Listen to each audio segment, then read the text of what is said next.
Now, there are fears that the coronavirus outbreak could become a pandemic. We now know there are confirmed cases in 35 countries. It's already classed as an epidemic, but here's an update from the BBC's medical correspondent Fergus Walsh saying the combined situation in South Korea, Iran and Italy point to the early stages of a pandemic being when a disease has spread worldwide.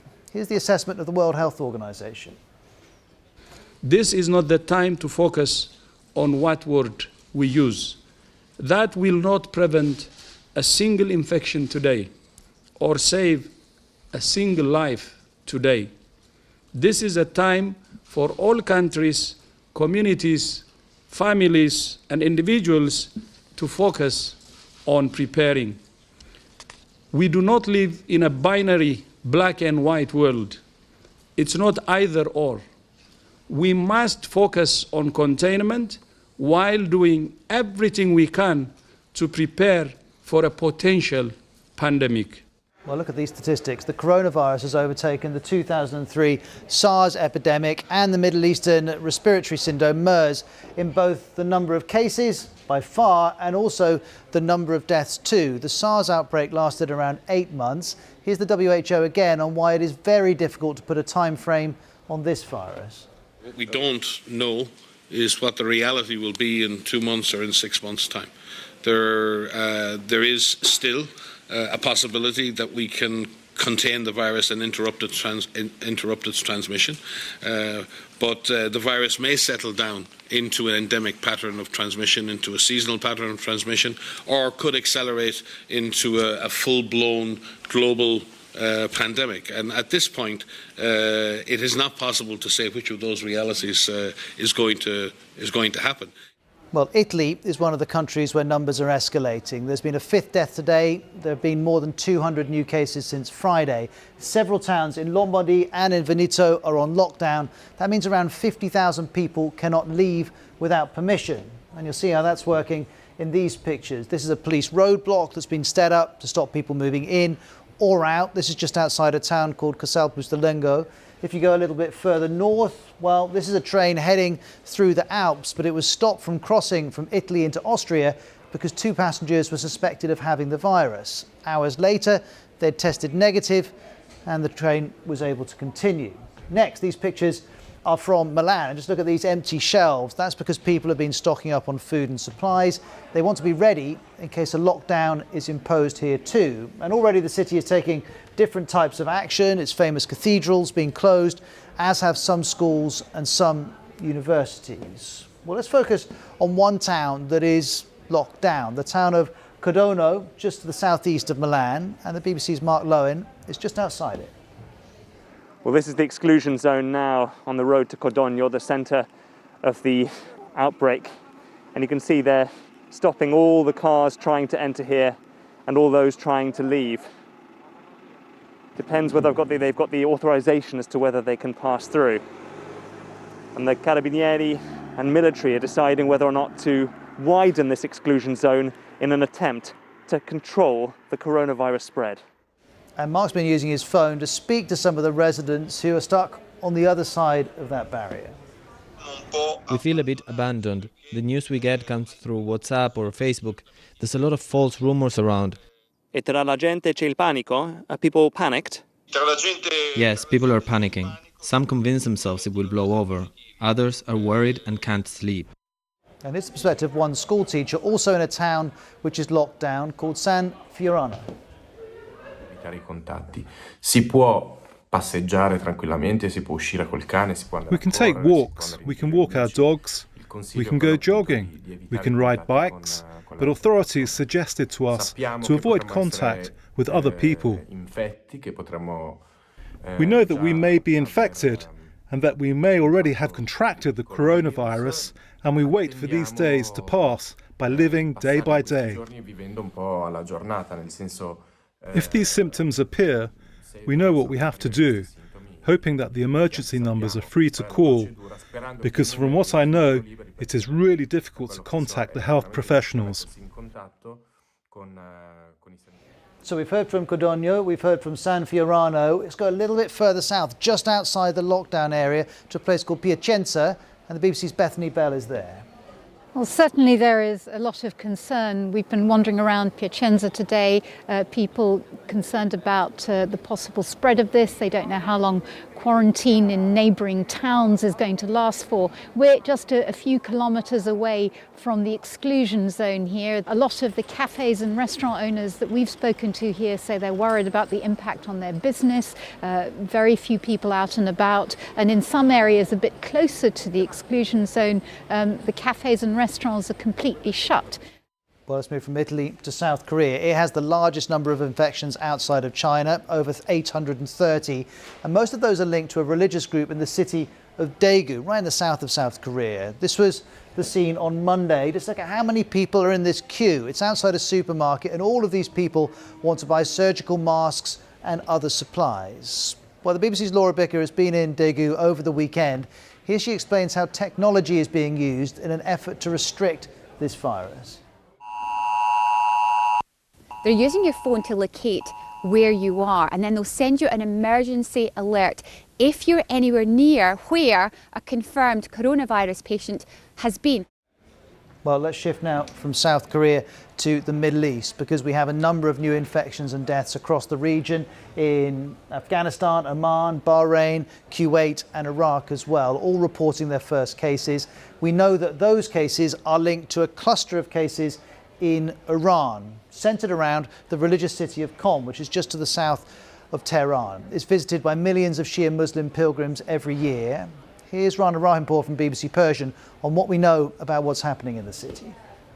They are introducing some measures about the security in the shrine that a Shia shrine there, and they said that there won't be any public prayers anymore for a while, and they put some fences between the shrine so people don't touch it. But the problem is that they are lacking infrastructure and they're lacking accurate reporting.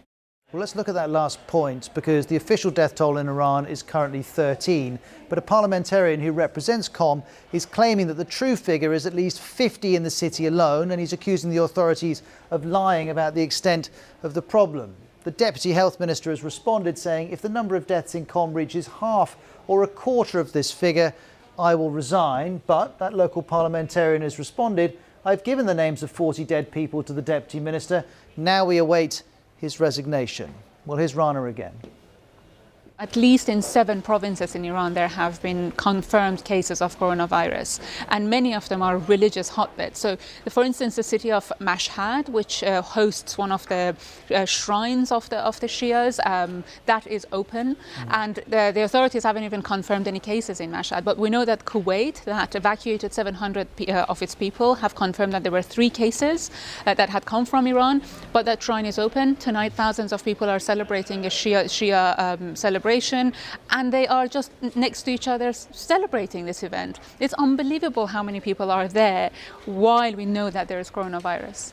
And how are you and your colleagues at BBC Persian getting good information about the virus inside Iran, given that it's hard to get good information on anything connected to the government? It's very difficult. The numbers that we hear from our viewers is far more than what the Iranian authorities are confirming. And it's a serious concern, because they say 61 confirmed cases and 13 people have died.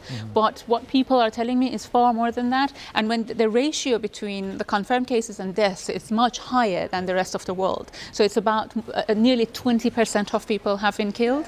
So this shows that there's lack of transparency. As a result, people are very worried and they can't trust anything that the authorities are saying. And we have other cases elsewhere in the Middle East, we think, connected to the outbreak in Iran. So are there any restrictions on movement between Iran and other neighbouring countries? Most neighbours have closed down their borders and they have suspended their flights to several cities in Iran. And remember, because the city of Qom is a religious city, Mashhad is a religious city, they have many foreign pilgrims there.